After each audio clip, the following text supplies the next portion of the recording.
Hello ಎಲ್ಲರಿಗೂ. ನಾವಿವತ್ತು ಈ ಬ್ಯೂಟಿಫುಲ್ ಜಾಗನ ನೋಡಕ್ಕೆ ಹೋಗ್ತಿದ್ದೀವಿ. ಬನ್ನಿ ನೋಡೋಣ. ಮಾರ್ನಿಂಗ್ ಬೇಗ ಎದ್ದು ರೆಡಿಯಾಗಿ 6:30ಗೆ ಸ್ಯಾಟಲೈಟ್ ರೀಚ್ ಆದ್ವಿ.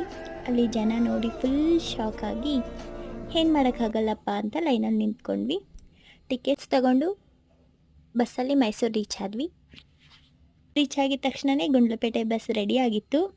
ಗುಂಡ್ಲುಪೇಟೆ ರೀಚ್ ಆಗೋದಕ್ಕೆ ನಮಗೆ 11 ಆಯಿತು. ಮತ್ತು ಗೋಪಾಲಸ್ವಾಮಿ ಬೆಟ್ಟಗೆ ಹೋಗೋಕ್ಕೆ 30 ಮಿನಿಟ್ಸ್. ಅಲ್ಲಿ ಹೋಗ್ತಿರ್ಬೇಕಾದ್ರೆ ಸನ್ಫ್ಲವರ್ಸ್ ನಮ್ಮನ್ನು ವೆಲ್ಕಮ್ ಮಾಡ್ತಿದ್ದೆ ಅಂತ ಫೀಲ್ ಮಾಡ್ಕೊತಿರ್ಬೇಕಾದ್ರೇ ಗೋಪಾಲಸ್ವಾಮಿ ಬೆಟ್ಟ ಬಂದುಬಿಡ್ತು. ಅಲ್ಲಿ ಬೆಟ್ಟ ಮೇಲೆ ಹೋಗೋದಕ್ಕೆ ಇನ್ನೊಂದು ಬಸ್ಸಲ್ಲಿ ಹೋಗಬೇಕು. ಅಲ್ಲಿ ನೋಡಿದ್ರೆ ಜನ ಸಾಗರ. ಯಪ್ಪ, ಇಷ್ಟೊತ್ತು ಇದ್ದಿದ್ದು ಎಕ್ಸೈಟ್ಮೆಂಟ್ ಮತ್ತು ಖುಷಿ ಎಲ್ಲ ಒಂದೇ ಸಲ ಕಮ್ಮಿ ಆಗೋಯಿತು. ನಮ್ಮ ಸಿಸ್ಟರ್ ಮತ್ತು ನಮ್ಮಮ್ಮ ಅಂತೂ ಫಸ್ಟ್ ಟೈಮ್ ಬಂದಿರೋದ್ರಿಂದ ಯಾವ ಪ್ಲೇಸ್ ಕರ್ಕೊಂಡು ಬಂದಿದ್ದಾಳಪ್ಪ ಅಂತ ಫೀಲ್ ಮಾಡ್ಕೋತಾ ಇದ್ರು. ಮೇಲೆ ಕೃಷ್ಣ ನೋಡಿ ನಮ್ಮಮ್ಮ ಅಂತೂ ಫುಲ್ ಖುಷಿಯಾದ. ಬ್ಯೂಟಿಫುಲ್ ವ್ಯೂನ ಯಾರ್ಯಾರು ನೋಡಿದ್ದೀರಾ ಪ್ಲೀಸ್ ಕಮೆಂಟ್ ಮಾಡಿ.